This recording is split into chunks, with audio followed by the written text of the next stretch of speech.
My brothers and sisters, the second curse spoken from Mount Ebal revolves around the fifth commandment. Exodus 21:17 mandates death for any person cursing either of his parents. It is not noteworthy that disobedience to parents is usually not secret, but overt, often blatant. The word here, though, is not disobey, but dishonor. Dishonor can be a disguised response to parents. The hypocrite can feign honor to parents, all the while secretly loathing them. Along this line, Mark 7:1-13, where hypocrisy is a significant theme, becomes instructive. Some scribes and Pharisees from Jerusalem traveled north to ask Mashiach why his disciples do not follow the oral tradition.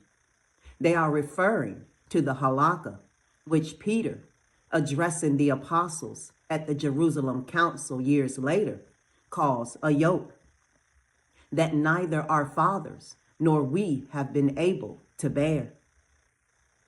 In his response to the Pharisees, Yahushua calls his inquisitors hypocrites, honoring Yahuwah with their lips, while their hearts are far from him.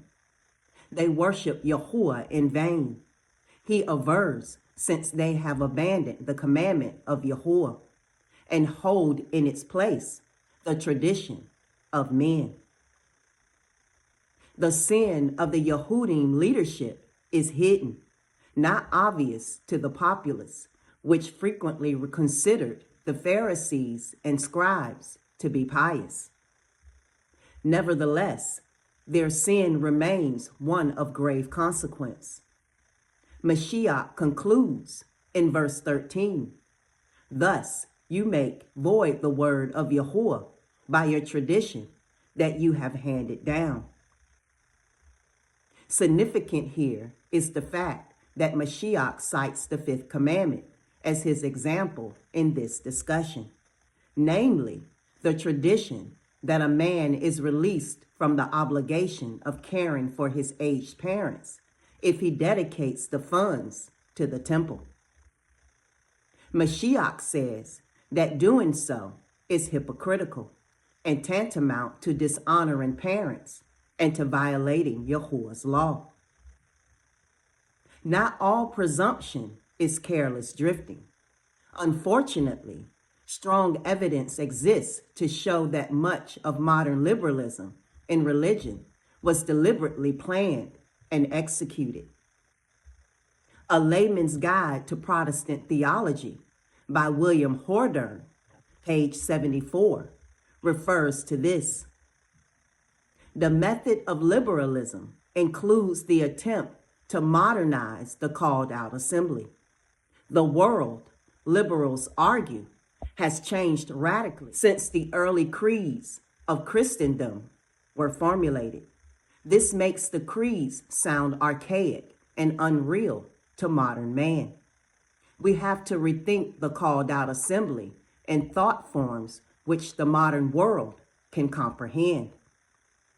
Fosdick argued that we must express the essence of the called out assembly, its abiding experiences, but that we must not identify these with the changing categories in which they have been expressed in the past.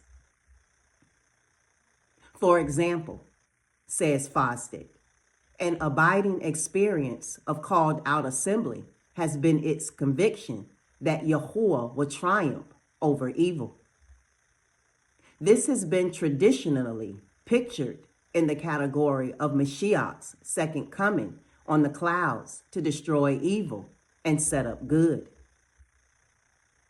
We can no longer retain the outworn category, but we can still believe the truth which this ancient thought form was trying to express. We can continue to work in the faith that, through his devoted followers, Yahuwah is now building his kingdom, and that there will be a renewing of life, individual and social, to bring it into conformity with the will of Yahuwah.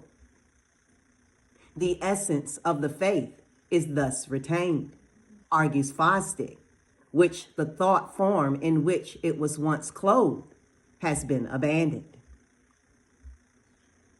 A second aspect of the method of liberalism is its refusal to accept religious belief on authority alone. Instead, it insists that all beliefs must pass the bar of reason and experience. Man's mind is capable of thinking Yahuwah's thoughts after him. Man's intuitions and reason are the best clues that we have to the nature of Yahuwah. The mind must be kept open to all truth, regardless of from whence it comes. This means that the liberal must have an open mind. No questions are closed. New facts may change the convictions that have become hallowed by custom and time. The liberal will venture forth into the unknown, firmly believing that all truth must be Yahuwah's truth. In this spirit, the liberal accepts the higher criticism of the scriptures and the theory of evolution. He refuses to have a religion that is afraid of truth or that tries to protect itself from critical examination.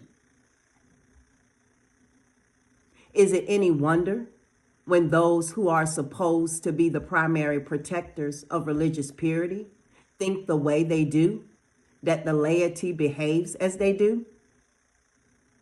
Does it really make any difference?